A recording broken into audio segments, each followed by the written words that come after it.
लो जी, आ गया वो शिकार जिसका सबको था इंतज़ार। मैं बात कर रहा हूँ भाई साहब, पाकिस्तानी नेशनल टीम के स्क्वाड का ऐलान कब होगा। सबको ये फिक्र थी कब होगा ऐलान, कब पता लगेगा भाई साहब बांग्लादेश के खिलाफ हमारे कौन से खिलाड़ी खेलेंगे। तो भाई साहब पीसीबी ने ऐलान कर दिया, हाँ ये हमारे खिलाड़ी हैं, ये हमारा स्क्वाड है जो बांग्लादेश के अगेंस्ट खेलेगा। दो ऐसे खिलाड़ी जिनका सबको पता था कि भाई साहब ये नहीं खेलेंगे, जो मर्जी हो जाए। एक तो शादाब खान जो पाकिस्तान टीम के वाइस कैप्टन हैं, वो नहीं खेलेंगे क्योंकि शोल्डर इंजरी का शिकार हो गए। चलो शाबाश, कल्टी हो जाओ, बाहर हो जाओ। वो ना सिर्फ बांग्लादेश के अगेंस्ट नहीं खेलेंगे बल्कि वेस्ट इंडीज़ के अगेंस्ट भी नहीं खेलेंगे भाई साहब।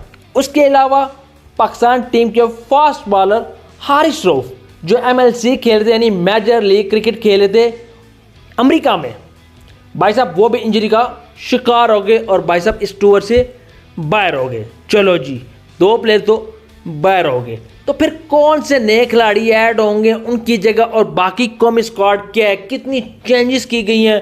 क्योंकि भाई साहब वो एक डायलॉग मशहूर है कि गांधी ने इतनी दोस्ती नहीं बदली जितनी पाकिस्तान में तब्दीलियाँ की जाती हैं।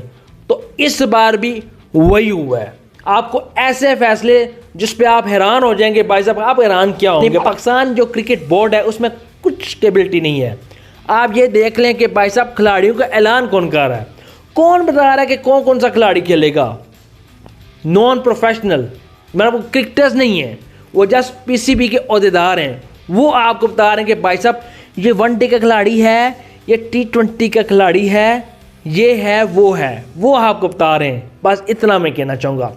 बाकी कौन से खिलाड़ी हैं उसके बारे में ज़रा बात कर लेते हैं भाई साहब। तो सबसे पहले सलमान अली आगा जो कैप्टन है वो लाजमी होंगे भाई साहब, वो चेंज नहीं होते, ठीक है, वो हो गए। उसके बाद अबरार अहमद जो स्पिनर हैं, उसके बाद अहमद दनियाल जिसका कहीं जिक्र नहीं था लेकिन शामिल कर लिया गया। पाकिस्तान में कुछ भी चलता है भाई साहब, कुछ भी हो सकता है।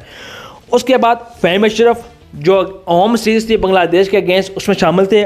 उसके बाद फ़खर जमान, उसके बाद हसन नवाज़, हुसैन तलत, उसके बाद खुशदिल शाह, मोहम्मद अब्बास अफरीदी, उसके बाद मोहम्मद आरिस, मोहम्मद नवाज़ पहले शामिल थे, ड्रॉप हो गए थे, फिर वापसी आ गई। चलता है भाई साहब, पाकिस्तान की क्रिकेट टीम है, कुछ भी हो सकता है, यहाँ पे कुछ भी मुमकिन है। उसके बाद भाई साहब साहबजादा फरहान जो पहले भी शामिल थे, शुक्र है इस बार भी शामिल रहे। उसके अलावा सैम यूब जो पहले भी शामिल थे, इस बार भी शामिल रहे। उसके अलावा दो नई एंट्री हुई हैं, एक सलमान मिर्ज़ा की जिन्होंने लाहौर कलंदर की तरफ से खेलते हुए अच्छी परफॉर्मेंस दिखाई थी, आखिर में आए थे लेकिन अच्छा परफॉर्म करके उनको शामिल किया गया। उसके अलावा सुफियान मुकीम को भाई साहब जिनको किस वजूहात पे बाहर किया गया था ये आज तक हमें समझ नहीं लग सकी। चलता है भाई साहब, पाकिस्तान क्रिकेट टीम है, यहाँ पे कुछ भी चलता है, हो जाता है, कोई नहीं, खैर है, सब्र करो। अब कौन कौन से खिलाड़ी जो चेंज हुए हैं, जो निकाले जा चुके हैं। हसन अली जिन्होंने काफ़ी टाइम बाद एंट्री मारी थी, उनको कोई इंजरी नहीं थी, फिर क्यों छोड़ के चले गए। काउंटी कमिटमेंट्स भाई साहब, जैसा कि पता है आपको, वो यूके में खेले, काउंटी क्रिकेट खेल रहे हैं, वहाँ पे कमिटमेंट भी ज़रूरी है। दफ़ा करो नेशनल ड्यूटी को, नेशनल ड्यूटी यही तेल लेने हैं, वो पहले काउंटी जो है कमिटमेंट वहाँ पे खेलेंगे। तो भाई साहब इस वजह से वो भी उन्होंने अपने आप को ड्रॉप कर दिया इस बांग्लादेश सीरीज़ के अगेंस्ट। उसके अलावा नसीम शाह जो पहले शामिल थे लेकिन इस बार किक आउट कर दिए गए। बाकी आपको पता है कि शहनशाह अफरीदी उनको ऑलरेडी निकाला हुआ है, बाहर किया हुआ है। बाबर आजम और मोहम्मद रिजवान से इनकी लगती कोई नहीं है, पता नहीं को कितना स्ट्राइक रेट चाहिए, 400 का, 500 का।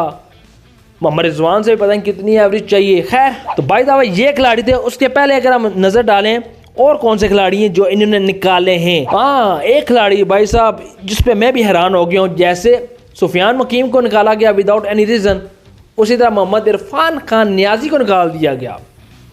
आई मीन उसको खिलाया भी नहीं था, मेरे ख्याल से अगर मैं गलत नहीं हूँ तो उसको खिलाया भी नहीं था जो होम सीरीज़ हुई थी।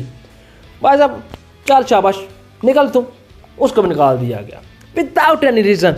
तो भाई साहब ये पाकिस्तान क्रिकेट टीम में चलता है। बाकी आपको सलमान मिर्ज़ा की मुझे एंट्री अच्छी लगी है, ठीक है, उसको होना चाहिए था। Naseem Shah out of form था, मैं उसके पहले भी हक में नहीं था कि उसको क्यों शामिल किया गया है, ठीक है, वो आपने ठीक किया। सलमान मिर्ज़ा अच्छी एंट्री है। अहमद दनियाल भी मुझे डाउट है, आई डोंट नो क्यों उसको शामिल किया गया। उसने पेशावर ज़ल्मी की जानिब से खेला था लास्ट PSL ये जो साल हुआ था, कोई अच्छी परफॉर्मेंस दिखाई नहीं थी, पता नहीं क्यों शामिल किया गया। सुफियान हकीम की वापसी यकीनी थी, उसको निकाला भी ज्यादती भी गया था।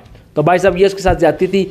बाकी जो 3 खिलाड़ी हैं शादाब खान और हारिस रऊफ, वो तो समझ लगती है इंजरी होकर बाहर हो गया। हसन अली की मुझे समझ नहीं लगती। इस पर आपका क्या कहना है, आप क्या कहना चाहते हैं? तो आ जाए कमेंट बॉक्स में, खुल के इज़हार किया करें, डरा ना करें यार, नहीं कोई आपको उठा के ले जाता। सब्र किया करें, आ जाए करें कमेंट में, कर दें जो दिल करता है आपका।